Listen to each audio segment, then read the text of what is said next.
Ondoka hapa, sitaki kukuona. Nimekuja kukujulia hali. Kwa nini unaniumiza sana roho hivi? Ni kwa sababu ya pesa? Hapana, ni kwa ajili yetu sote. Siwezi kuwa na mwanamke mwenye roho mbaya.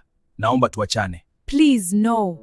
No. Kuanzia kesho utakuwa unakaa kwangu na hakuna kukataa. Unajua kosa lako ni nini? Kunitoa mimi jela. Alex, nimekuletea surprise. Surprise gani tena? Mimi sitaki. Huwezi achana na mimi sababu mimi siwezi ishi bila wewe. Alex, ni muda wa kula. Nimekuandalia vyakula vyako pendwa. Mimi sili. Nimeshasema sitaki.